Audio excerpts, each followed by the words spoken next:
AP assembly సమావేశాలు గురువారం నుండి ప్రారంభం కానున్నాయి. ఆంధ్రప్రదేశ్లో అధికారంలోకి వచ్చి 6 నెలలు దాటినా తెలుగుదేశం ప్రభుత్వం ఇచ్చిన హామీల్ని నెరవేర్చలేదని ఆరోపిస్తున్న ప్రతిపక్షం ఈ అసెంబ్లీ సమావేశాల్లో ప్రజా సమస్యలపై ప్రభుత్వాన్ని నిలదీయనున్నది. రుణమాఫీ, రాజధాని పేరిట సాగుతున్న భూరగడ, పింఛన్లలో భారీ కోత అంశాలపై ప్రధాన ప్రతిపక్షమైన వైఎస్ఆర్ కాంగ్రెస్ పార్టీ పాలకపక్షాన్ని తూర్పారబట్టనుంది.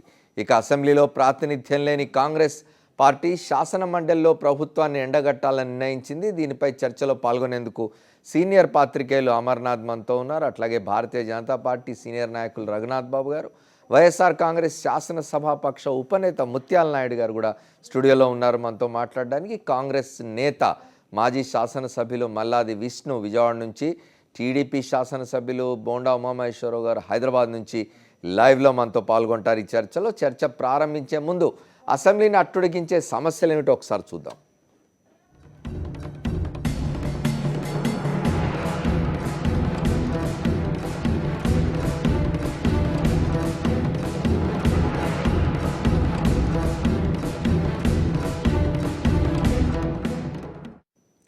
ఏపీ శాసనసభ సమావేశాలు వాడిగా వేడిగా జరగనున్నాయి. 5 రోజుల పాటు సాగే సమావేశాల్లో రుణమాఫీ, రాజధాని, భూరగడతో పాటు పలు కీలక సమస్యలు అసెంబ్లీని అట్టుడికించనున్నాయి. ప్రజలకు ఇచ్చిన హామీలను విస్మరించిన పాలకపక్షాన్ని నిలదీసేందుకు ప్రధాన ప్రతిపక్షమైన వైఎస్ఆర్ కాంగ్రెస్ పార్టీ సిద్ధంగా ఉంది. ఇక శాసన మండలిలో ప్రభుత్వాన్ని తూర్పారబట్టడానికి కాంగ్రెస్ సభ్యులు కూడా సమాయత్తమవుతూ ఉన్నారు.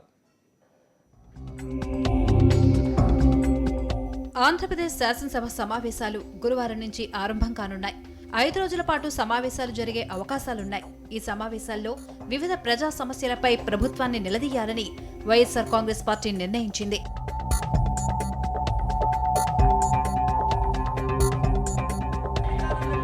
ముఖ్యంగా ఏపీలో ఇప్పుడు ప్రధాన సమస్య రుణమాఫీ. రైతులు, చేనేత కార్మికులు, డ్వాక్రా మహిళలకు బేషరతుగా రుణమాఫీ చేస్తామని టీడీపీ అధినేత చంద్రబాబు నాయుడు ఎన్నికల్లో హామీ ఇచ్చారు. రైతులు తీసుకున్న రుణాలు పూర్తిగా మాఫీ చేసి మళ్ళీ మీకు న్యాయం చేస్తాం. అధికారంలోకి వచ్చి 6 నెలలు దాటినా ఆ హామీలు యథాతథంగా అమలు చేయలేదు. రైతు రుణమాఫీ విషయంలో రకరకాల కొర్రీలు పెట్టి 1.25 లక్ష సాకులు వెతికి రుణమాఫీ ఖాతాల సంఖ్యను 4వ వంతుకు తగ్గించేశారు. ఎవరికి రుణమాఫీ అవుతుందో, ఎవరికి కాదో, రుణమాఫీకి ప్రాతిపదిక ఏంటో స్పష్టత లేదు. రైతు రుణమాఫీలో ఆన్లైన్లో ప్రభుత్వం రుణ విముక్తిదారుల లిస్టు పెట్టింది. లక్షలాది ఖాతాలను పెండింగ్లో పెట్టి ఆధార్ నెంబర్ లేదనో, రేషన్ కార్డు నెంబర్ ఇవ్వలేదనో, లేకుంటే కుటుంబ సభ్యుల వివరాలు లేవనో వంకపెట్టి రుణమాఫీ చేయకుండా ఆపేశారు. ఏ రైతుకి 1,00,000 ఇచ్చో, ఏ కుటుంబానికి, ఏ డ్వాక్రా కట్టొద్దన్నారు. ఇది మీరు పబ్లిసిటీ లేకపోతే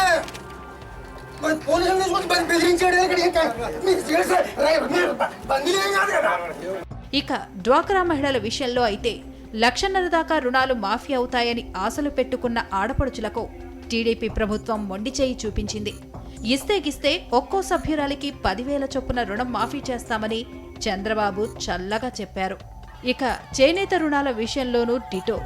ఇదిగో అదుగో అంటూ విధి విధానాలు కూడా రూపొందించకుండా సమస్యను నాచుతున్నారు. ఇక రాజధాని నిర్మాణం కోసం కృష్ణా, గుంటూరు మధ్యలో 30,000 ఎకరాల భూ సమీకరణకు సిద్ధమైన ప్రభుత్వం ల్యాండ్ పూలింగ్ పేరిట విధి విధానాలు ప్రకటించింది. అయితే ప్రభుత్వం ఇస్తామని చెప్తోన్న పరిహారం తమకు ఆమోదయోగ్యం కానే కాదని పలు గ్రామాల ప్రజలు నినదిస్తున్నారు. అంగుళం భూమి కూడా రాజధానికి ఇచ్చే ప్రసక్తి లేదని వారు తెగేసి చెప్తున్నారు.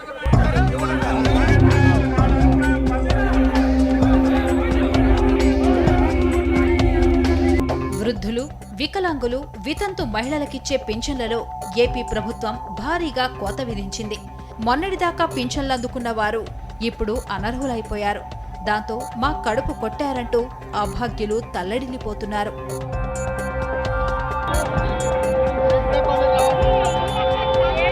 ఈ కీలక అంశాలన్నింటినీ క్రోడీకరించి ప్రజల తరపున పోరాడడానికి ప్రధాన ప్రతిపక్షమైన వైఎస్ఆర్ కాంగ్రెస్ పార్టీ డిసెంబర్ 5న రాష్ట్ర వ్యాప్తంగా కలెక్టరేట్ల ముట్టడి నిర్వహించింది. ఆ ఆందోళనకు ప్రజలు, రైతులు పెద్ద ఎత్తున తరలివచ్చారు.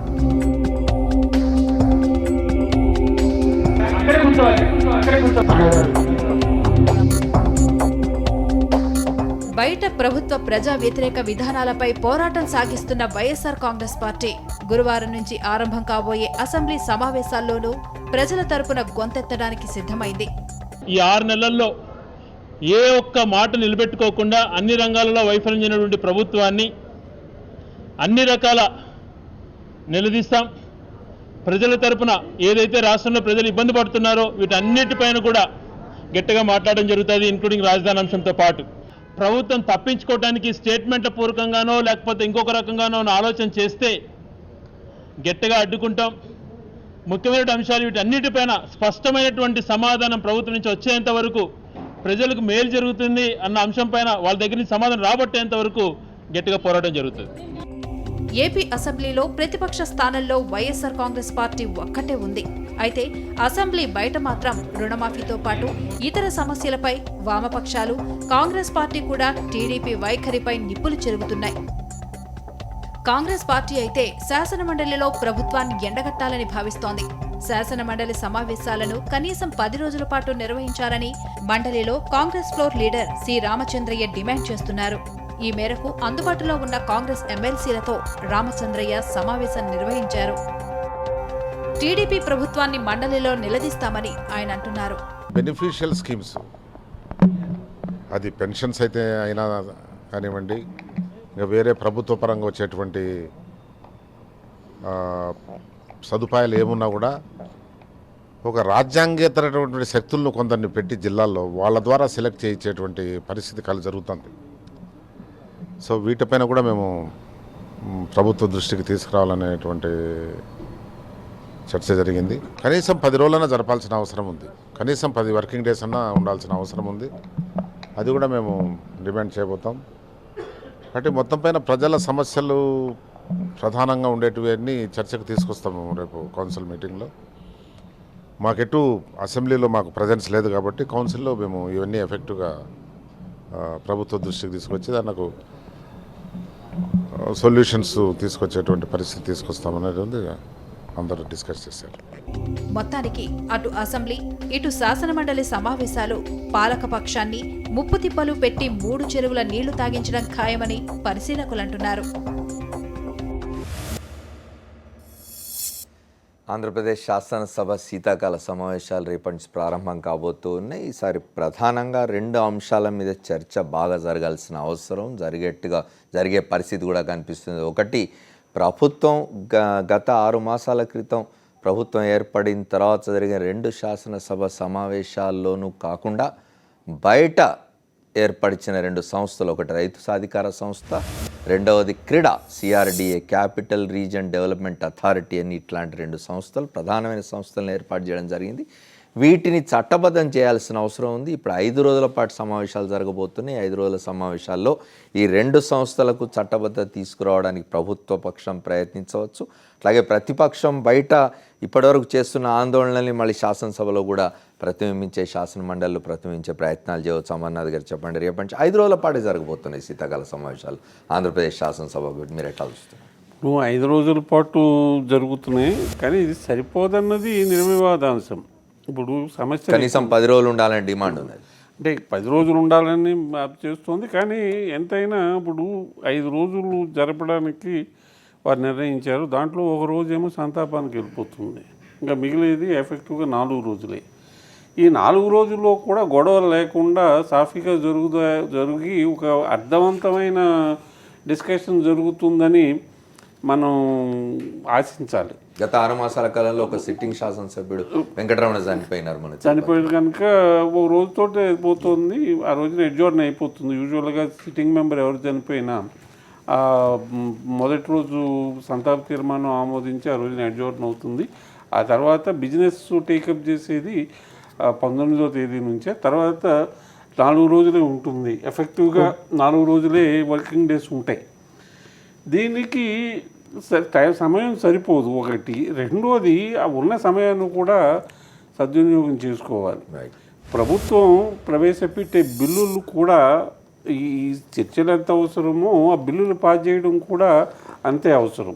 దానికి కూడా ప్రతిపక్షాలు సహకరించాలి. దాంట్లో దాని మీద డిబేట్ చేయవచ్చు, దాని మీద లోతుపాట్లను ఏమన్నా ఉంటే మీరు సవరించమని సవరణలు ప్రతిపాదించవచ్చు. దాంతోపాటు మీరు సజెషన్స్ ఇవ్వచ్చు, వారు యాక్సెప్ట్ చేయవచ్చు, చేయకపోవచ్చు, ఇవన్నీ ఉంటాయి. కానీ సభ సజావుగా జరగడానికి అసలు ప్రధాన బాధ్యత అధికార పక్షాన్ని. దానితో సహకరించవలసిన బాధ్యత ప్రతిపక్షం మీద ఉంటుంది. ప్రతిపక్షం ఎప్పుడూ ప్రభుత్వాన్ని to keep it on it's toes, అది చేస్తున్న ఒమిషన్స్ కమిషన్స్ పాయింట్అవుట్ చేసి వాటిని రెక్టిఫై చేయడానికి ప్రయత్నం జరగాలి. రెండోది, ప్రభుత్వం చేస్తున్న పనిలో ఉన్న లోటుపాట్ల మీద ప్రజలు ఏమనుకుంటున్నారో వాళ్ళ వాయిస్ని అసెంబ్లీలో వినిపించే బాధ్యత ప్రతిపక్షాలది. కానీ ఇక్కడ ఏమవుతుందంటే గత బడ్జెట్ సెషన్లో కూడా చూసాం మనం, కొంచెం ఈ మధ్యన ఒక టెండెన్సీ బాగా పెరుగుతోంది ఇక్కడ పార్లమెంట్లోనే అసెంబ్లీలోనే కూడా. ఆ టెండెన్సీ ఏమిటంటే అధికార పక్షమే ప్రతిపక్షాన్ని మాట్లాడకుండా చేయడం. ఆ టెండెన్సీ మన ఆంధ్రప్రదేశ్లో కొట్టొచ్చినట్టు గతసారి కనపడ్డది. అది మంచి పద్ధతి కాదు. అలాగే ప్రతిపక్షం కూడా డిబేట్కి దాన్ని ప్రభుత్వాన్ని చేస్తున్న ఒమిషన్స్ కమిషన్స్ పాయింట్అవుట్ చేయడానికి, వాటిని ప్రజల దృష్టికి తీసుకెళ్ళడానికి, ప్రజలు భావిస్తున్న వాటిని తీసుకురావడానికి ఉపయోగించుకోవాలి తప్పించి స్లోగనీరింగ్ తోటి హౌస్ డిస్టర్బ్ చేయడం వల్ల ఫ్రూట్ఫుల్ డిస్కషన్ జరగదు. దానివల్ల మన అసెంబ్లీ ప్రతిష్ట కూడా దెబ్బతినే ప్రమాదం ఉంది. దీనికి రెండూ కూడా మొదట ప్రధాన బాధ్యత మాత్రం సజావుగా నడిచేలా చర్యలు తీసుకోవాల్సిన ప్రధాన బాధ్యత మాత్రం అధికార పక్షం. రఘునాథ్ బాబు గారు, భారతీయ జనతా పార్టీ అధికార పక్షంలో మిత్రపక్షంగా ఉన్నది, అధికారాన్ని షేర్ చేస్తూ ఉన్నది. ఇది అధికార పక్షం, ఇంతకుముందు అమర్నాథ్ గారు చెప్పినట్టు అధికార పక్షం ప్రతిపక్షం నోరు ముయించి తన పని తాను చేసుకుపోయే ప్రయత్నాలు ఇటీవలి కాలంలో శాసనసభల్లో జరుగుతుందని అంటున్నారు. ఎట్లా జరుగుతుంది అనుకుంటారు? ప్రధానమైన సమస్యలు రెండు ఉన్నాయి. ఒకటి రాజధానికి సంబంధించింది అత్యంత ప్రధానమైంది. దానికి అప్పటి సెషన్లో రాజధానికి సంబంధించి విజయవాడ గుంటూరు మధ్యాహ్నం రాజధాని వస్తుందని ప్రభుత్వం ప్రకటించినప్పుడు ప్రతిపక్షం కూడా అభ్యంతరం లేదనే చెప్పింది. కానీ ఆ తర్వాత కాలంలో జరుగుతున్న పరిణామాలు మీరు చూసినట్టయితే రాజధాని నిర్మాణం కోసం అని చెప్పి సింగపూర్ నుంచి నిపుణుల బృందాన్ని రావడం, ఇక్కడ తిరిగిపోవడం, అట్లాగే 2 సింగపూర్ సంస్థలతో దానికి సంబంధించిన ఒక బ్లూ ప్రింట్ తయారు చేయడానికి సింగపూర్ సంస్థలతో ఒప్పందం గుర్చుకొని ఇవేవి కూడా ఇతర పక్షాలని కాన్ఫిడెన్స్లోకి తీసుకున్నట్టుగా లేదు. కనీసం మిత్రపక్షంగా ఉన్న భారతీయ జనతా పార్టీనైనా కూర్చోబెట్టుకొని మాట్లాడినట్టుగా లేదు. రేపు శాసనసభలో ఈ సమస్యలు వస్తాయి. రైతు సాధికార సంస్థ కానివ్వండి, రాజధానికి సంబంధించి ఏర్పాటు చేసిన క్రీడా కానివ్వండి, వీటి మీద ప్రభుత్వ పక్షాన్ని మీరు ఎట్లా సపోర్ట్ చేయబోతున్నారు? ఎట్లా ప్రభుత్వ పక్షాన్ని నెగ్గించబోతున్నారు? ఇప్పుడు బీజేపీ మిత్రపక్షం ఉందంటే ఇప్పుడు ప్రభుత్వంలో కూడా ఉన్నాం. అవును, ఆల్రెడీ 2 మంత్రులు ఉన్నారు. కాబట్టి ఈ విషయాలన్నీ మంత్రివర్గంలో చర్చలోనే జరిగే ఉంటాయి. కాబట్టి ఆ రకంగా మంత్రివర్గ సభ్యులకు చెప్పడం లేదు, ఒక రాజకీయ పార్టీగా భారతీయ జనతా పార్టీ కూర్చోబెట్టి మాట్లాడడం లేదు. ఓకే, అంటే ఆ రకంగా కనీసం అదేం జరిగినట్లేదు. ఇక్కడ వచ్చిందల్లా ఒక్కటే, ఇంకా వేరే ప్రతిపక్ష పార్టీలు కూడా అంటే కాంగ్రెస్ ఉన్న శాసనసభ్యులు లేరు. బట్ అది పార్టీ అనుకోండి. వైఎస్ఆర్ కాంగ్రెస్ పార్టీకి 67 మంది శాసనసభ్యులు ఉన్నారు. అదే 67 వైఎస్ఆర్కే ఇంపార్టెంట్. సరే, ఏదేమైనా ఇప్పుడు ఈ శాసనసభలో సజావుగా జరిగేటట్టు చేసుకోవటం అనేది ముఖ్యంగా ప్రతిపక్ష బాధ్యత. అంటే వేస్ట్ చేసుకోకుండా అన్నెసరీగా దానికి ఒకవేళ ప్రభుత్వం కనుక ఏకపక్షంగానో ఇంకో తప్పుడు మార్గాల ద్వారానో దాన్ని షార్టెన్ చేసి దానికి సరైనటువంటి అవకాశం ఇవ్వకుండా ప్రతిపక్షానికి అటువంటి చేసే ప్రయత్నం కనుక ఒకవేళ చేయడం జరిగితే తప్పకుండా they have to face the brunt of it. ప్రజలు దాన్ని ఏమి హర్షించరు.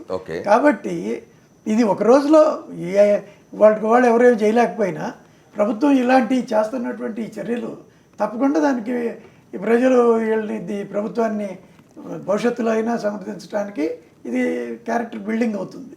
కాబట్టి నా ఉద్దేశంలో వాళ్ళ ఒకటే ప్రతిపక్షం, ఎలాగో ప్రభుత్వానికి సఫిషియెంట్ మెజారిటీ ఉన్నప్పుడు దీన్ని వాళ్ళగా వాళ్ళు ప్రభుత్వం సెల్ఫ్ గోల్ చేసుకుని వాళ్ళేదో తప్పు చేస్తున్నట్టుగా ప్రజలకి కల్పించే పరిస్థితి తీసుకొస్తారని నేను అనుకోను. ఓకే, మనము వైఎస్ఆర్ కాంగ్రెస్ పార్టీ సభాపక్ష ఉపనేత ముత్యాల నాయుడు గారితో కూడా మాట్లాడారు. నాయుడు గారు చెప్పండి, ప్రధానంగా ఇప్పుడు ఇంతకుముందు మాట్లాడుకున్న 2 సమస్యల మీద రేపు శాసనసభలో బయట మీరు 6 మాసాలుగా ప్రజలు తిరుగుతున్నారు, ప్రజల్లో ఆందోళనలు, ఉద్యమాలు, ఇతర రాజకీయ పార్టీలతో కలిసి మీరు సొంతంగా కూడా ఉద్యమాలు చేస్తూ ఉన్నారు. దీనికి సంబంధించి రేపు శాసనసభలో భారతీయ జనతా పార్టీ పక్ష నాయకుడు కానివ్వండి, సీనియర్ పాత్రికలు కానీ చెప్తుంది ఏమిటంటే ప్రతిపక్షం బాధ్యత కూడా ఉంటుంది సభ సజావుగా నడవడానికి అంటున్నారు. సభ సజావుగా జరిగేది ఒకటే కాదండి, రేపైతే మాత్రం జరిగేటువంటి సమావేశాల్లో మేమైతే కనీసం 10 రోజులైనా ఈ సమావేశాలు కంటిన్యూటీ చేయాలనేటువంటిది బిజినెస్లో కూడా నాయకులు చెప్పబోతున్నారు.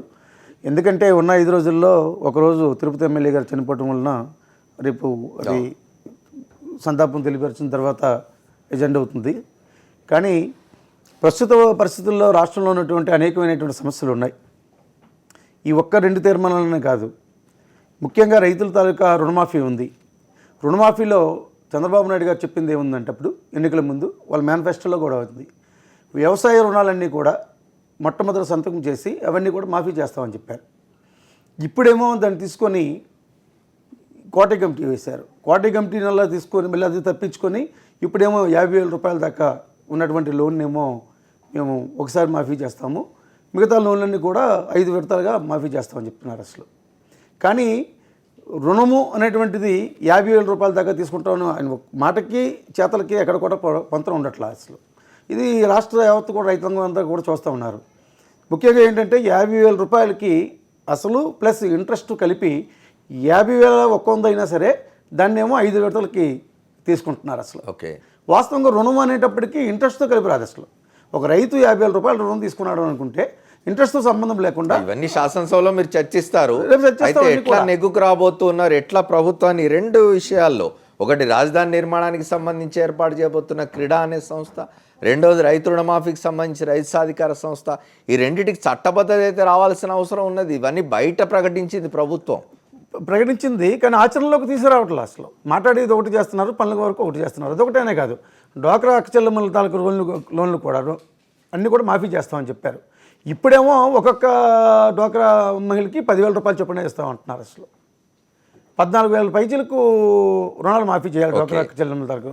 వీటన్నిటి మీద ఈ 2 సబ్జెక్టులోనే కాదు అసలు. కరువు ఉంది, రాయలసీమ ప్రాంతానికి కరువు ఉంది. మాకు విశాఖపట్నం, శ్రీకాకుళం, విజయనగరం జిల్లాలకి ఉత్తరాంధ్ర జిల్లాలు చూసుకున్నట్లయితే మన జరిగినటువంటి హుదూద్ తుఫాన్ ఉంది. అనేకమైన సమస్యలు ఉన్నాయి ఈ రాష్ట్రంలో. 5 రోజుల సమయం సరిపోదంటారు. 5 రోజుల సమావేశం ఎక్కడ సరిపోతుందండి? ఆల్రెడీ ఒక రోజు అయిపోయింది కదా, 4 రోజులు. ఒకసారి కాంగ్రెస్ నాయకులు మన మల్లాది విష్ణు మనతో విజయవాడ నుంచి జాయిన్ అవుతున్నారు, మాజీ శాసనసభ్యులు. వారిని అడిగి తెలుసుకుందాం.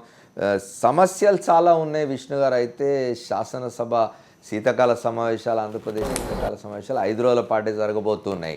మీ పార్టీ ప్రెజెన్సే లేదు శాసనసభలో, ఏమేం జరగబోతుందంటారు? ఇప్పుడు గత శాసనసభ అంటే నూతనంగా ఏర్పడినటువంటి రాష్ట్రంలో గతంలో జరిగినటువంటి శాసనసభ తీరుతెన్నులు మనం ఒకసారి చూసాం. కాంగ్రెస్ పార్టీకి కొన్ని శక్తులు ఈ రాష్ట్ర విభజనకి పూర్తిగా కాంగ్రెస్ పార్టీదే బాధ్యతని చెప్పడం మూలంగా ఈరోజు కాంగ్రెస్ పార్టీకి సంబంధించినటువంటి ప్రాతినిధ్యం శాసనసభలో లేదు. కానప్పటికీ కూడా శాసన మండలిలో ఒక ప్రతిపక్ష నాయకుడు కాంగ్రెస్ పార్టీకి సంబంధించినటువంటి శ్రీరామచంద్రయ్య గారు ఉన్నారు.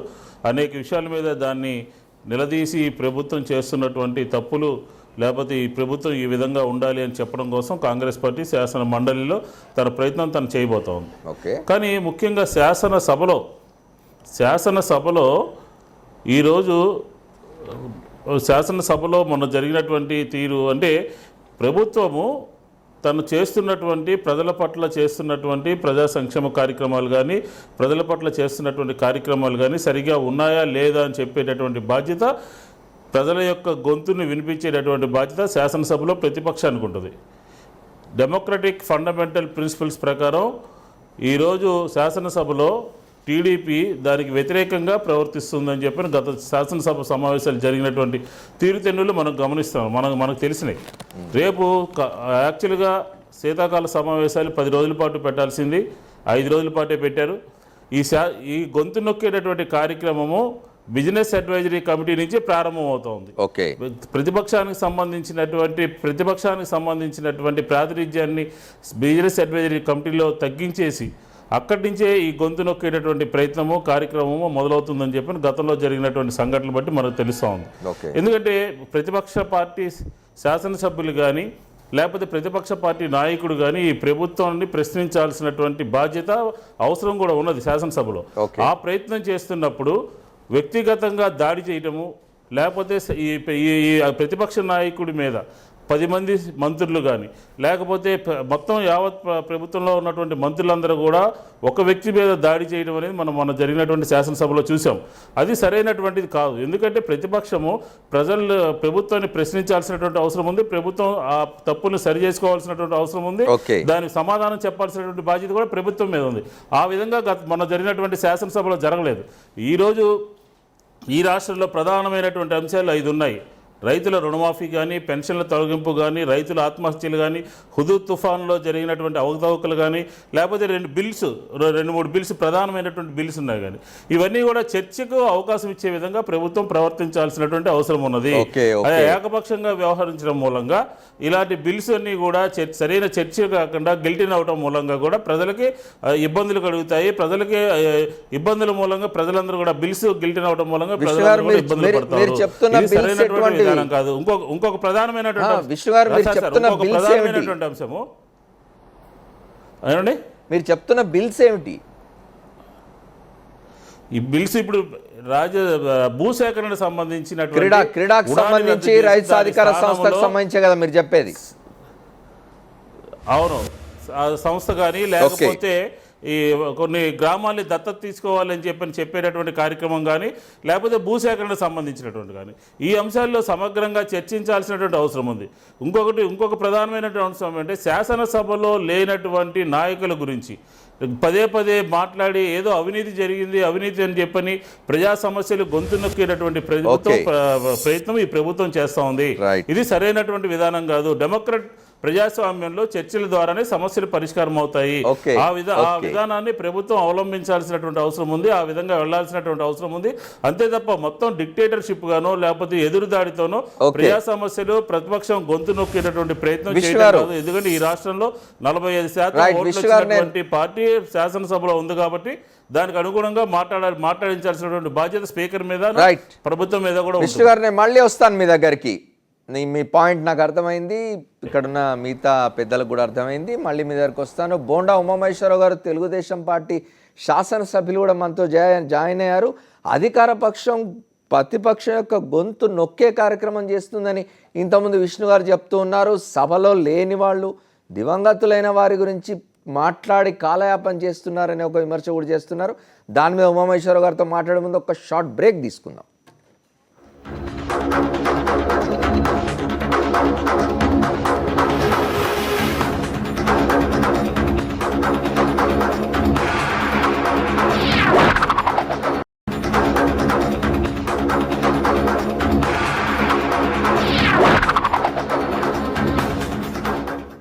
Welcome back to the fourth estate. ఇంతకు ముందే ఆంధ్రప్రదేశ్ రాష్ట్ర మంత్రివర్గ సమావేశం కూడా ముగిసింది. రేపు శాసనసభలో రుణమాఫీకి సంబంధించి ఇతర వ్యవహారాల గురించి ఏం మాట్లాడాలి, తర్వాత శాసనసభ వ్యవహారాలు ఎట్లా నడిపించాలనే దాని మీద చర్చ జరిగినట్టుగా తెలుస్తుంది. బోండా ఉమామహేశ్వరరావు గారు మనతో వారితో మాట్లాడదాం.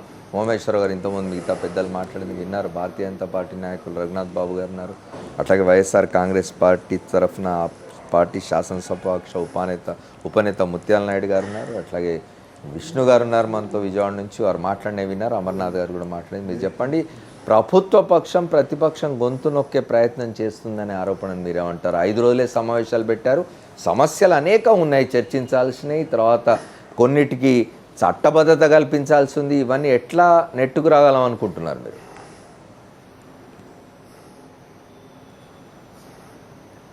ఉమామహేశ్వరరావు గారు, ఇప్పుడు ఒకటండి, ఇందాక మాట్లాడిన వైఎస్ఆర్ కాంగ్రెస్ పార్టీ శాసనసభ్యులు అక్కడ ముత్యాల నాయుడు గారు కన్నా మాజీ శాసనసభ్యులు మల్లాది విష్ణు గారు తన మాజీ గురువు గారు జగన్మోహన్ రెడ్డి గారి గురించి పాపం చాలా ఇదిగా మాట్లాడారు.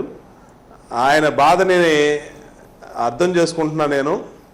ఉమామహేశ్వర గారు, డెమోక్రసీలో ఎవరైనా మాట్లాడొచ్చండి. ఏంటంటే 60 అదే అందుకనేనండి, ఆయన మాజీ బాస్ కదా, ఎవరైనా ఎందుకు మాట్లాడతారు, కానీ రఘునాథ్ బాబు గారు మాట్లాడరు కదా. రఘునాథ్ బాబు గారు మీ పక్షంలో ఉన్నారు కాబట్టి. రఘునాథ్ బాబు గారు మాట్లాడరుగా. రఘునాథ్ బాబు గారు మీ పక్షంలో ఉన్నారు కాబట్టి మాట్లాడరేమో. మరి అదే చెప్పేది, అంటే మీరు వైఎస్ఆర్ కాంగ్రెస్ ఒకే పక్షమా? వైఎస్ఆర్ కాంగ్రెస్ ఒకే పక్షమా? సార్ ఇప్పుడు నేను స్ట్రైట్ అవే శాసనసభలో జరుగుతున్నటువంటి శాసనసభలో జరిగినటువంటి తీరును గురించి మాట్లాడాను తప్ప రాజశేఖర రెడ్డి గారు నా గురువు గారు, అందులో డౌట్ ఏం లేదు. నేను ఆంధ్ర చెప్పగలను. ఒక్క నిమిషం. ఈ రోజు శాసనసభలో కమ్యూనిస్టులు కానీ ఉమామహేశ్వర గారు, విష్ణు గారు ఏం మాట్లాడాలో మీరు చెప్పడం బాగుండదు కదా. కాంగ్రెస్ పార్టీకి ఉంటుంది. చెప్పండి ఉమామహేశ్వర గారు. నేను చెప్పనండి, ఆయన మాట్లాడిన దాన్ని చెప్తున్నా, కామెంట్ చేస్తున్నా. చెప్పండి. ఆయన ఏం మాట్లాడాలో నేను చెప్పను, కానీ ఆయన మాట్లాడిన దానికి నేను కామెంట్ చేస్తున్నా అంతే. ఓకే, చెప్పండి. ఇప్పుడు వైఎస్ఆర్ కాంగ్రెస్ పార్టీ గొంతు నొక్కితే 67 మంది శాసనసభ్యులు ఉన్నారు. దాని గురించి మాట్లాడేదానికి వాళ్ళు మాట్లాడటం బాగుంటుంది, దాని గురించి తప్పు లేదు. ఎందుకంటే ప్రతిపక్ష పార్టీగా వాళ్ళకి హక్కు ఉంది. ఒక రాజకీయ పార్టీ, ప్రతిపక్ష హోదా కలిగిన పార్టీ, అనుభవజ్ఞులైనటువంటి వైఎస్ఆర్ కాంగ్రెస్ పార్టీ నాయకులు మాట్లాడటం మంచిది. అది కానీ కాంగ్రెస్ పార్టీ నాయకులు మాట్లాడతాం అంటే ఆశ్చర్యంగా ఉంది, అంతగా మంచి లేదండి. సరే, అంటే ప్రభుత్వం మీద ప్రభుత్వాన్ని ఏదో విధంగా బురద జల్లాలి అనే ప్రధాన ఉద్దేశం తప్పితే, ఇక్కడ ప్రతి అంశంలో కూడా ఒక అనుభవజ్ఞుడైనటువంటి ఈ రాష్ట్ర ముఖ్యమంత్రి చంద్రబాబు నాయుడు గారి చేతిలో ఈ రాష్ట్ర ప్రభుత్వం ముందుకెళ్తా ఉంది. ప్రతి దానికి కూడా ఒక్కొక్క రూపాయిని పోగేసి, ఒక్క రూపాయి కానీ ఒక్క పైసా కానీ వృధా కాకుండా ప్రజలకి మేలు చేయగలిగినంతలో 200 రూపాయలు పెంచింది, 1000 రూపాయలు పెంచిన దాంట్లో కానీ, లేదంటే చెప్పండి. ఓకే, ఉమామహేశ్వర గారు సాంకేతిక లోపం ఉన్నట్టున్నది, వారు మాట్లాడుతున్నది వినపడడం లేదు. అమర్నాథ్ గారు చెప్పండి, వారు ఏం చెప్తున్నారంటే చాలా అనుభవజ్ఞుడైన ఒక నాయకుడి చేతుల్లో ఈ ప్రభుత్వం ఉంది కాబట్టి అన్ని సజావుగా జరుగుతాయి అంటున్నారు. కానీ ఇక్కడ మనం స్పష్టంగా చూస్తే కనిపించేవి 2 మాత్రం ప్రధానంగా అనిపిస్తుంది. ఇప్పుడు ఇంత నిజానికి విష్ణు గారు ఒక 5 చెప్పండి ఉమామహేశ్వర గారు, కంటిన్యూ చేయండి. ఇప్పుడు ఒక విషయం అండి, మీరు 67 మంది వైఎస్ఆర్ కాంగ్రెస్ పార్టీ శాసనసభ్యులు ఉన్నారు. ఏ శాసనసభ్యుడైనా సరే జగన్మోహన్ రెడ్డి గారి దగ్గరికి వెళ్ళి, నా నియోజకవర్గంలో ఇన్ని పింఛన్లు రద్దయిని, లేదంటే నా నియోజకవర్గంలో ఇంతమంది రైతులకి రుణమాఫీ జరగలేదు, రుణ విముక్తి జరగలేదు అనేది ఎక్కడన్నా మీరు ఒక నియోజకవర్గంలో మీరు చూపించగలరా? అంటే వారు చెప్పారో లేదో మీకెట్లా తెలుసు? వారి నాయకుడికి వారి శాసనసభ్యులు చెప్పారో లేదో ఉమామహేశ్వర గారు మీరు ఎట్లా నిర్ణయిస్తారు? మీరు చెప్పాలి. ముత్యాల నాయుడు గారు. ఉమామహేశ్వర గారు స్పష్టంగా లెక్కలతో చూపిస్తాము.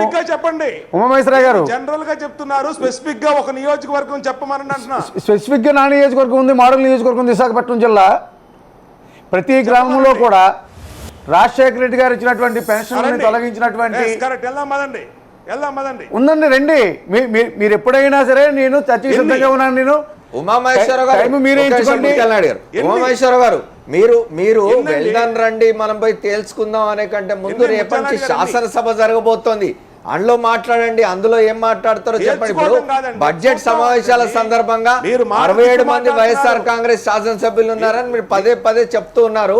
బడ్జెట్ సమావేశాల సందర్భంగా జరిగిన అనుభవాన్ని దృష్టిలో పెట్టుకొని వారు చెప్తున్నారు మా గొంతు నొక్కే ప్రయత్నం జరగబోతోందని. మీరేమంటారు?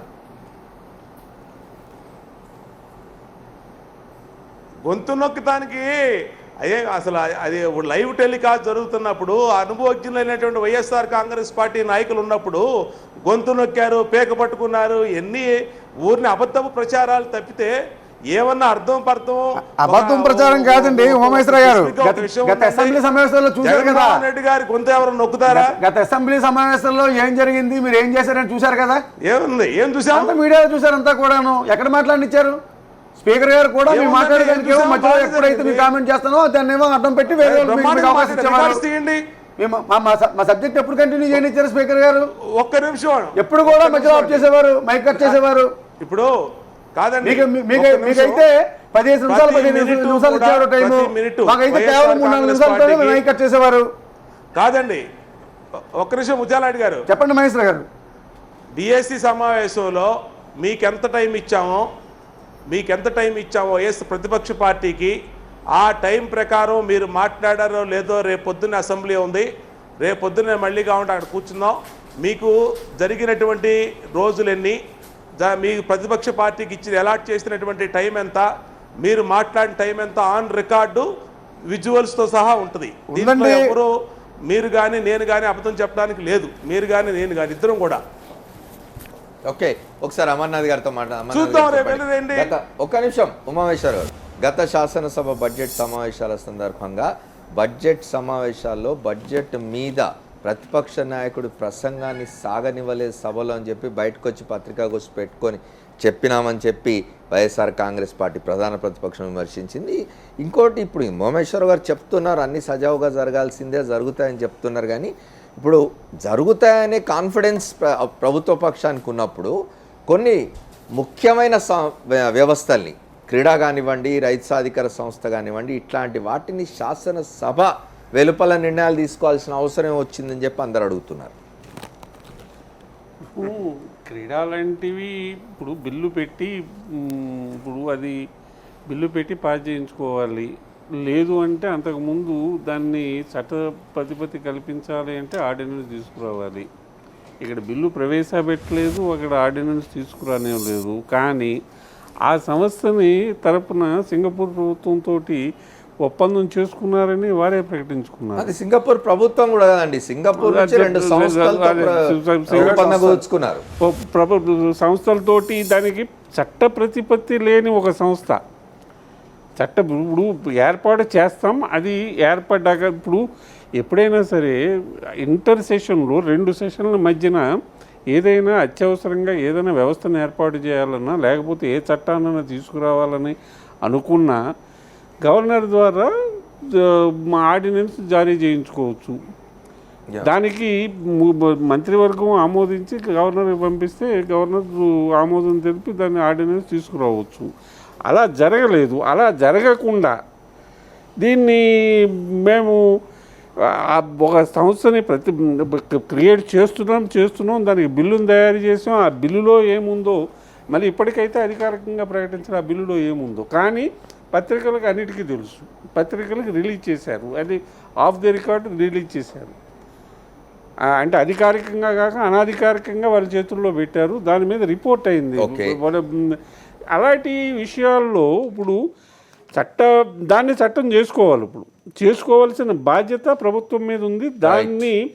దాని గురించి చర్చ జరిగేటట్టు దాంట్లో ఏమైనా లోపాలు ఉంటే ఎత్తి చూపించవలసిన బాధ్యత ప్రతిపక్షం మీద. అమర్నాథ్ గారు, ఇప్పుడు ఇంతకుముందు విష్ణు గారు చెప్పిన 5 సమస్యలు కావచ్చు, తర్వాత ఉన్న క్రీడాకు సంబంధించి రైతు సాధికార సంస్థ ఇతర సమస్యలతో పాటు రాష్ట్ర విభజన అనంతరం ఏర్పడిన పరిస్థితులు, సమస్యలు, వాటి పరిష్కారం, 2 రాష్ట్రాల మధ్య నలుగుతున్న సమస్యలను కూడా శాసనసభ చర్చించాల్సి ఉంటుంది. దాని గురించి మాట్లాడుకునే ముందు ఒక షార్ట్ బ్రేక్ తీసుకుందాం.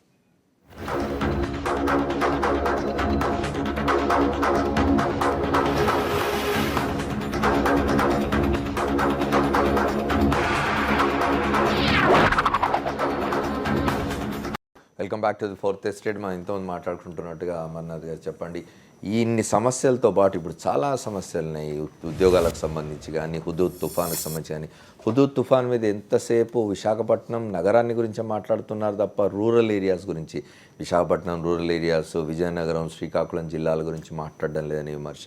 తర్వాత ఈ రైతు సాధికార సంస్థ కానీ, క్రీడా కానీ, ఇతరత్ర అంశాలతో పాటు రాష్ట్ర విభజన తర్వాత 2 రాష్ట్రాల మధ్య నలుగుతున్న సమస్యల గురించి కూడా శాసనసభ అత్యున్నత వ్యవస్థ కదా, దానిలో చర్చించాల్సిన అవసరం ఉంది కదా. దాంతోపాటు క్లారిఫికేషన్స్ కూడా ఇవ్వాల్సిన అవసరం ఉంది. ఒకటి ఫర్ ఎగ్జాంపుల్ హుదూద్ తుఫాను వల్ల నష్టం అపారంగా జరిగిందని వీరు లెక్కిస్తే దాన్ని కేంద్ర ప్రభుత్వం అంత జరగలేదు, 600 కోట్లే అని చెప్తున్నారు. 600 కోట్లే జరిగింది, దానికి 250 కోట్లే మేము ఇస్తాం, 250 కోట్లు 300 కోట్లు ఇస్తామని వారు చెప్తున్నారు. ఇంత అంతరం ఎందుకు వచ్చింది? ప్రభుత్వం చెప్పాల్సిన అవసరం ఉంది, చెప్పాల్సిన బాధ్యత ప్రభుత్వం మీద ఉంది.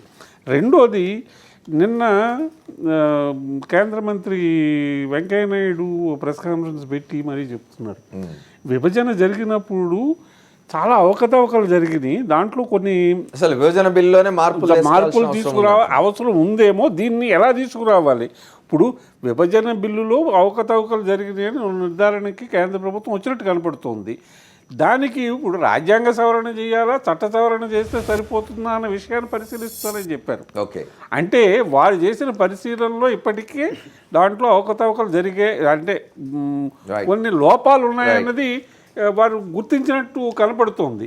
దాని మీద ప్రభుత్వం ఏముంటుంది? ఇప్పుడు రాష్ట్ర ప్రభుత్వం దాని మీద స్పందించాలి. రాష్ట్ర ప్రభుత్వం ఇన్నాళ్ళు ఇప్పుడు కేంద్ర ప్రభుత్వం దాన్ని గుర్తించాక కానీ వీరికి తెలియదా? ఇంతకుముందే వీరికి తెలిసి వీరు కేంద్ర ప్రభుత్వానికి చెప్పారా? ఇప్పుడు వాటిని రెక్టిఫై చేయించడానికి కేంద్ర ప్రభుత్వంతో మీ మిత్రపక్షం అక్కడ ఉంది, మీ మంత్రి కూడా కేబినెట్లో ఉన్నారు, దాన్ని మీ సహాయ మంత్రి కేబినెట్లో ఉన్నారు కనుక మీరు ఏం చేయదలుచుకున్నారో ఇప్పటికే చెప్పు ఉండాలి. ఇప్పటికీ చెప్పలేదు కనుక అసెంబ్లీలో మాత్రం ఆ విషయం మీద స్పష్టంగా చెప్పాల్సిన అవసరం. రఘునాథ్ బాబు గారిని అడుగుదాం. రఘునాథ్ బాబు గారు చెప్పండి, రాష్ట్ర విభజన అనంతరం వచ్చిన 2 రాష్ట్రాల మధ్య నలుగుతున్న సమస్యల పరిష్కారం గురించి మాట్లాడుతూ ఉంటే అసలు విభజన బిల్లే మార్చాల్సిన అవసరం ఉందని కేంద్రం చెప్తున్నది. ఇదంతా ఈ రాష్ట్ర ప్రభుత్వానికి తెలియదా? రేపు శాసనసభలో దీన్ని చర్చించాల్సిన అవసరం లేదా? ఇప్పుడు బిల్లే మార్చాలి అని టోటల్గా మార్చాలని కాదు, టోటల్గా దానిలో సవరణలు తేవాల్సిన అవసరం ఉందనే విషయం సాక్షాత్ కేంద్ర మంత్రి వెంకయ్యనాయుడు గారు చెప్తున్నారు. సవరణలు కూడా ప్రధానంగా ఒక 2 అంశాలు ఉన్నాయి. ఒకటి ఎమ్మెల్సీల సంఖ్యలో అది సవ్యంగా జరగలేదు, ప్రపోర్షనేట్గా అది కొంత పెంచుకోవాల్సిన అవసరం ఉంటుంది. ఎంపీలు, రాజ్యసభ ఎంపీల్లో తెలంగాణ కేశవరావు గారిని తీసుకొచ్చి ఆంధ్రాకి ఇచ్చారు, ఆంధ్ర నుంచి వాళ్ళు ఇద్దరిని తెలంగాణకి ఇచ్చారు. ఇప్పుడు ఇటువంటి కొన్ని అనామలీస్ ఉన్నాయి. ఈ ప్రాథమికంగా ఈ మాత్రం తప్పకుండా మార్చుకోవాలి, ఇది దానిలో డౌట్ లేదు. అదే కొంతమందికి వచ్చేది ఏంటంటే ఈ ప్రత్యేక హోదా ఇంతవరకు ప్రత్యేక హోదా గురించి అసలు ఇంకా మనం చాలా దూరం ఉంది. అది ముందు హుదూద్ తుఫాన్లో రాష్ట్ర ప్రభుత్వం ప్రకటించింది ఒకటి, కేంద్రం చెప్తున్నది ఒకటి. దీని మీద కూడా చర్చ జరగాల్సిన అవసరం ఉంది కదా శాసనసభలో. మనం మాట్లాడుకుంటాం ఫస్ట్ విభజన బిల్లు గురించి. విభజన బిల్లులో వాడు వెంకయ్యనాయుడు గారు చెప్పినటువంటి, ఆయన మాట్లాడినటువంటి అంశాలు ముఖ్యంగా రాజ్యసభ, శాసనమండలి, ఎమ్మెల్సీ ఈ రెండింటికి సంబంధించిన అంశాల మీద దాన్ని సవరణ చేయాల్సిన అవసరం ఉంది అని అన్నారు, మిగిలిన వాటి మీద కాదు. బట్ వాస్తవంగా ఉన్న సమస్యలు ఈ నీళ్లు, రివర్ వాటర్స్, కరెంటు, తర్వాత ఈ ఎడ్యుకేషనల్ ఈ అంశాలు, ఇటువంటి అంశాల మీద ఏం చర్చించబోతున్నారు? రేపు శాసనసభ ప్రారంభం కాబోతున్నది. మరి మిత్రపక్షం ప్రభుత్వంలో భాగస్వామైన భారతీయ జనతా పార్టీతో తెలుగుదేశం పార్టీ అధికార పక్షం ఏమైనా కూర్చొని మాట్లాడిందా? ఎట్లా పోవాలి, స్ట్రాటజీ ఏమిటి శాసనసభలో అనే దాని మీద? శాసనసభలో ఇప్పుడు ఆల్రెడీ ఇందాక నేను చెప్పినట్టు మంత్రివర్గంలో మేము ఉన్నాం కాబట్టి మేము దానిలో ఇంకా బాధ్యులమే కాబట్టి దానికి ఎట్లా మాట్లాడుకోవాలో దానిలో వాళ్ళ 4 గంటల సుదీర్ఘంగా జరిగింది కూడా అదే కదా. కాబట్టి ఎలా ప్రభుత్వ పరంగా ఏమేమి గారు ఇవన్నీ క్లియర్ చేయాలో చేస్తారు. ముఖ్యంగా ఈ హుదూద్ తుఫాను అనేటువంటిది విశాఖ జిల్లా, విజయనగరం, శ్రీకాకుళం జిల్లాకి బాగా నష్టం కలిగించింది. ప్రధానమంత్రి గారు కూడా వచ్చేటప్పుడు కూడా ఎయిర్పోర్ట్లో ఫ్లైట్ దగ్గర వెంటనే 1000 కోట్లు కేంద్ర సాయం ఇస్తామని చెప్పేసి చెప్పడం జరిగింది. కానీ తక్షణ సాయం 1000 కోట్లు ఇస్తామని చెప్పారు. కానీ ఇప్పటివరకు తెచ్చుకునేది మాత్రం మన రాష్ట్ర ప్రభుత్వం కేవలం 400 కోట్లు మాత్రమే. మిగతాది కూడా వీళ్ళు ఇచ్చినటువంటి రిపోర్ట్స్ తప్ప, లేదనేసి అంటే వీళ్ళు ఇస్తే వాళ్ళు ఇవ్వలేదా అనేటువంటిది స్పష్టంగా రేపు చెప్పాల్సినటువంటి బాధ్యత శాసనసభలో మాత్రం అడగాల్సిన అవసరం ఉంది. ఈ 400 కోట్లే ఇప్పటికి వచ్చింది. ముఖ్యంగా గ్రామీణ ప్రాంతాల్లో ఒక సిటీ వరకే మన ముఖ్యమంత్రి గారేమో అస్తమానం సిటీని విజిట్ చేయడము, సిటీలోనే కార్యక్రమాలు చేసేటువంటి కార్యక్రమాలు చూస్తాం. అవి కూడా ఒక్క ఎలక్ట్రిసిటీ ఇస్తే సరిపోతుందా? ఒక ముఖ్యమంత్రి హోదాలో ఉన్నటువంటి వాళ్ళు రంపాలతో చెట్లు కోసినట్టు ఫోటోలు తీసుకోవడము, స్తంభాలు ఎత్తే లాగి తాళ్ళతో పట్టుకొని స్తంభాలు ఎత్తే ఫోటోలు తీసుకోవడం వరకే పరిమితం అయింది తప్ప ఇప్పటికీ కూడా పూర్తి స్థాయిలో నష్టం భర్తీ కాలేదు. ఇక గ్రామీణ ప్రాంతాలకు వచ్చేసరికి ఎప్పటి నుంచో సుమారు 100 సంవత్సరాల నుంచి పెంచుకున్నటువంటి చెట్ల తాలూకు ఇదంతా కూడా పూర్తిగా నాశనం అయిపోయింది. రైతుల తాలూకు పరిస్థితి చూస్తే చాలా దీనంగా ఉన్నది. పంటలు పోయినాయి, పశువులు పగలు పడిపోయినాయి, అనేక పశువులు చనిపోయినాయి. ఇప్పటికీ కూడా ఒక పశువు చనిపోయినటువంటి రైతుకి కూడా పాడి పశువులు చనిపోతే జీవనాధారం ఉన్నటువంటి కుటుంబాలు ఎన్నో ఉన్నాయి, రైతు కుటుంబాలు.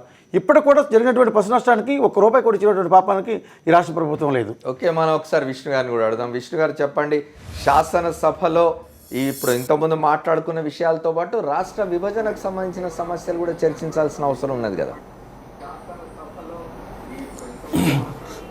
సార్? ఇప్పుడు ప్రధానంగా నేను ఒక డిమాండ్ చేస్తున్నాను సార్ మీ ద్వారా.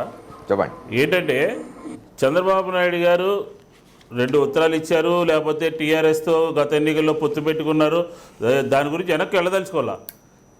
విభజన కాంగ్రెస్ చేసింది, తప్పు చేసింది అని చెప్పారన్నారు. ఓకే, ప్రజలు కాంగ్రెస్ మీద కోపం తీర్చుకున్నారు. సార్, విభజన తర్వాత సమస్యల గురించి మాట్లాడుకుందాం. మనం రేపు శాసనసభ ఏం చేయాలి, చర్చించాలా వద్దా? 5 రోజుల సమావేశాలు మాత్రమే జరగబోతున్నాయి. ఇందులో ఈ సమస్యలతో పాటు రాష్ట్ర విభజన సమస్యల్ని పరిష్కరించుకోవాలి కదా. నేను దానికే వస్తున్నాను సార్. చెప్పండి. ఢిల్లీలో కేంద్ర మంత్రి వెంకయ్యనాయుడు గారు, లేకపోతే నిన్న పశ్చిమ గోదావరి జిల్లాలో సుజనా చౌదరి గారు ఈ విభజన బిల్లులో తప్పులున్నాయి, సవరించాలి అని చెప్పారు.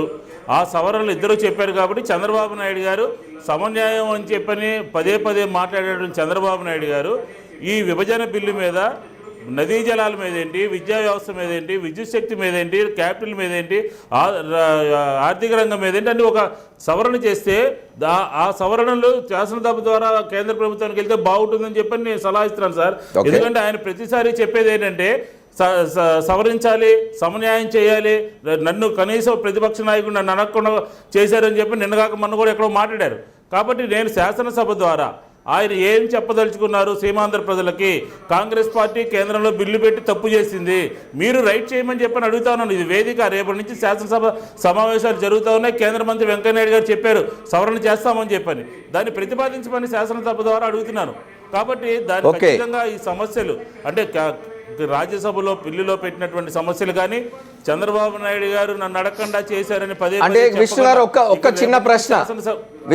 చిన్న ప్రశ్న అంటే మీరు ఏం కోరుతున్నారు? రేపు శాసనసభను ఒక తీర్మానం చేయమంటున్నారా? విభజన బిల్లు లోపభూయిష్టంగా ఉంది, దీనిలో మార్పులు తీసుకురండి అని శాసనసభ ఒక తీర్మానం చేయాలని కోరుతున్నారా మీరు? నేను చెప్పబోయేది అదేనండి. లోపభూయిష్టంగా ఉన్నదని కాదు, చంద్రబాబు నాయుడు గారు పదే అంటున్నారు నన్ను ఒక్క మాట అడగకుండా ఈ రాష్ట్ర విభజన చేసింది అని చెప్పినట్టు. ఇప్పుడు ఆయనకు అవకాశం వచ్చింది, ఆయన ముఖ్యమంత్రిగా ఉన్నారు, ఆయనకు సంబంధించినటువంటి కేంద్రంలో ఉన్నటువంటి ప్రభుత్వం ఆయన చెప్పు చేతుల్లో ఉన్నటువంటి ప్రభుత్వం. కాబట్టి ఆయన ఏది అడిగితే ఏం చెప్పదలుచుకున్నారో ఆ విషయాలన్నీ కూడా స్పష్టంగా శాసనసభ ద్వారా చెప్తే బాగుంటుందని చెప్పని కూడా నా ఇది ఒకటి. ఓకే విష్ణు గారు, ఒకసారి ఉమామేశ్వర గారిని అడుగుదాం. ఏంటంటే రేపు ఒక్క నిమిషం 1 సెకండ్ సార్ మాట్లాడండి సార్, నేను మాట్లాడతాను. ఉమామేశ్వర గారు చెప్పండి సార్. ఇప్పుడు ఒక విషయం అండి, ఆ రోజున రాష్ట్ర ప్రభుత్వం సిద్ధంగా ఉన్నదా ఒక తీర్మానం చేయడానికి శాసనసభలో?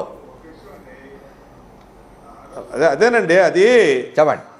అది విజయవాడలో ఇందాక చెప్పినట్టు ఈ తీసేసిన తహసీల్దారులు అడిగితే కాదు సార్. ప్రజాస్వామ్యంలో ఒకసారి ప్రపోజల్ గేలి చేయాల్సిన అవసరం లేదు కదా.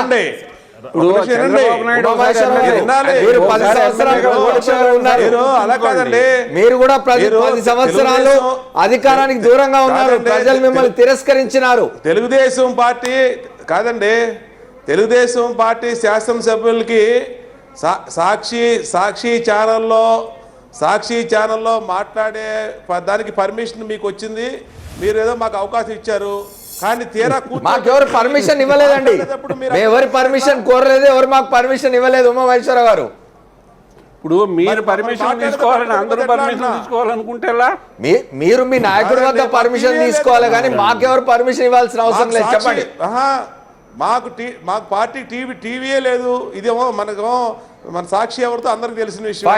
చెప్పండి. చెప్పేదండి, మేమేమన్నాం అంటే చెప్పండి, రేపు జగన్మోహన్ రెడ్డి గారు రేపు ప్రతిపక్ష నాయకుడిగా జగన్మోహన్ రెడ్డి గారు ప్రభుత్వానికి ఈ తీర్మానం పెట్టాలని సూచన చేస్తే దాని మీద తప్పనిసరిగా చర్చ వస్తుంది, దాని మీద ప్రభుత్వం నిర్ణయం ప్రకటిస్తుంది.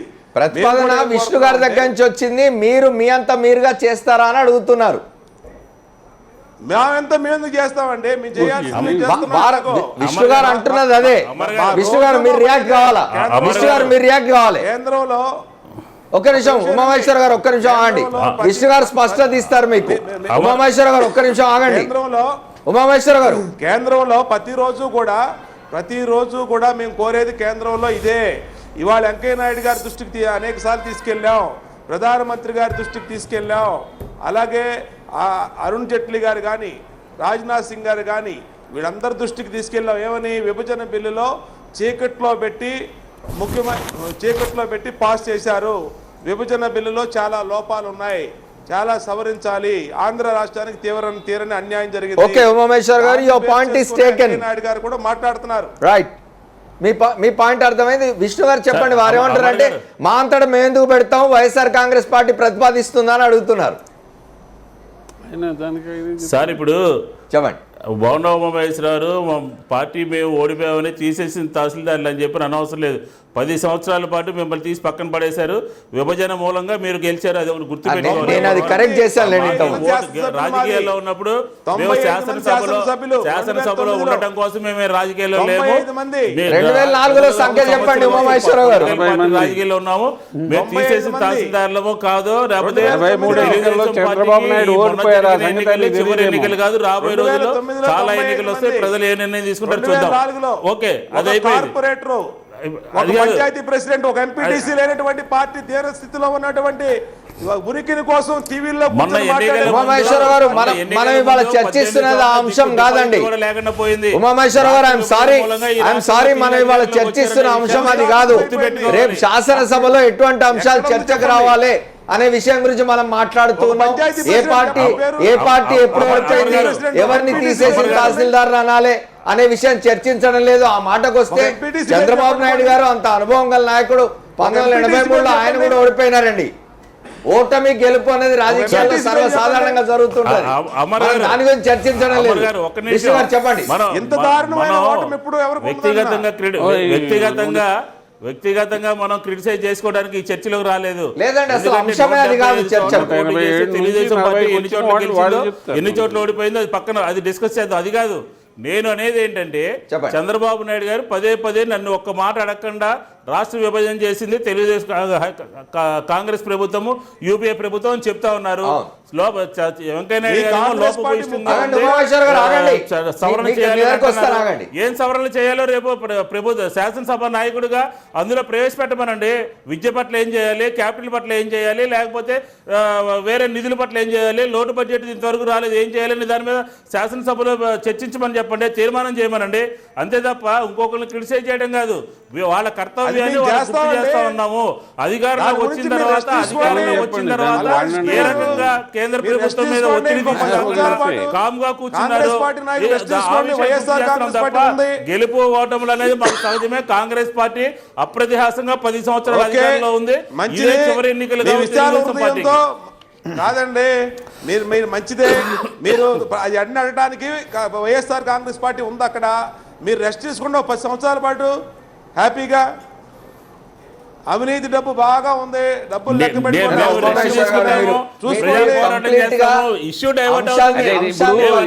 వేరే విషయాలు మాట్లాడుతున్నారు ఉమామహేశ్వరరావు గారు. ఒక్క నిమిషం.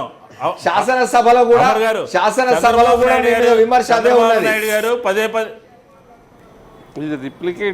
అమర్ గారు, చంద్రబాబు నాయుడు గారు పదే ఏం చెప్తున్నారంటే నేను మోడీ ఒకటే, నాది మోడీది ఒకటే కెమిస్ట్రీ అని చెప్తా ఉన్నారు. 6 నెలలుగా ఈ రాష్ట్రానికి రావాల్సినటువంటి బిల్లులో పెట్టినవి ఒక్క అంశం రాలేదు. దాని గురించి మాట్లాడమంటే ఓడిపోయింది గెలిచాము ఇవ్వని ఎందుకండి? అందరూ ఓడిపోతారు, అందరూ గెలుస్తారు, అది కాదు. చంద్రబాబు నాయుడు గారు రేపు శాసనసభలో వెంకయ్యనాయుడు గారు సవరిస్తానన్నటువంటి తీర్మానాలు ఏమేమి ఉన్నాయో, లోపభూయిష్టంగా ఉన్నాయో, ఆంధ్ర రాష్ట్ర ప్రజలకు ఏది ఉపయోగకరంగా ఉంటుందో అవన్నీ కూడా తీర్మానం పెట్టమనండి. పార్టీ అక్కడ ఉన్నటువంటి ప్రతిపక్ష పార్టీ సపోర్ట్ చేస్తుందో లేదో చూద్దాము. ప్రజల గురించి మాట్లాడమని చెప్తా ఉన్నాం మేము, అంతే తప్ప క్రిటిసైజ్ చేయట్లేదు. ఈ రోజు వెంకయ్యనాయుడు గారు, సుజనా చౌదరి గారు నిన్న స్టేట్మెంట్ ఇచ్చారు. ఉమామహేశ్వర గారు చెప్పండి చివరగా. ఖచ్చితంగానండి. ఇప్పుడు విభజన బిల్లుల్లో జరిగినటువంటి అన్యాయం మీద కేంద్ర ప్రభుత్వం దృష్టికి తీసుకెళ్తున్నాం, ఆల్రెడీ తీసుకెళ్ళాం. ఖచ్చితంగా తీర్మానం చేయాలి. శాసనసభ వెలుపల చేయడం కాదు, శాసనసభ లోపల ఏమని చేస్తారా అని అడుగుతున్నారు. రెండు చేస్తాం. ఓకే, రెండు చేస్తాం. రఘునాథ్ బాబు గారు మీరేమంటారు? మీరు ఒకటి గుర్తుపెట్టుకోండి.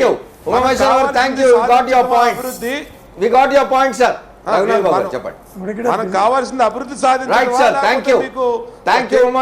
ఒక్క నిమిషం అండి అమర్ గారు, చెప్పండి ఒక్క నిమిషం. మీరు గతంలో కాంగ్రెస్ పార్టీ రాష్ట్రంలో అధికారంలో ఉన్నప్పుడు, కేంద్రంలో కాంగ్రెస్ పార్టీ అధికారంలో ఉన్నప్పుడు, ఆ ముఖ్యమంత్రి రెండు ప్రభుత్వాలు ఒకటైనప్పుడు ముఖ్యమంత్రి చేసిన తీర్మానాన్నే సొంత ప్రభుత్వమే లెక్క చేయలే. అదొకసారి గుర్తుపెట్టుకోవాలి అందరూ కూడా. ఇప్పుడు మాట్లాడేవాళ్ళు కేంద్రంలో ప్రభుత్వం లేదనుకుంటున్నారా? ఏదండి ఉమామహేశ్వర గారు, ఇప్పుడు కేంద్రంలో మీ ప్రభుత్వం లేదా? మీ ఇద్దరు మంత్రులు ఉన్నారు కదా. మేము భాగస్వాములండి, ఎన్డీఏలో భాగస్వామి పార్టీ. ఖచ్చితంగా రాష్ట్రానికి రావాల్సిన ప్రతి దాన్ని కూడా సాధిస్తాం. దానికి బీజేపీ సంపూర్ణ సహాయ సహకారాలు ఇస్తుందని అనేక వేదికల ద్వారా చెప్పిందండి. ఒక్క రూపాయి కూడా మన రాష్ట్రానికి మీకు 13th ఫైనాన్స్ కమిషన్ లో సమయం అయిపోయింది మనకు. సమయం అయిపోయింది, సారీ. చివరిగా చెప్పండి, సమయం అయిపోయింది. తప్పకుండా ఇప్పుడు బీఎస్సీలో మాట్లాడుకోవాలి.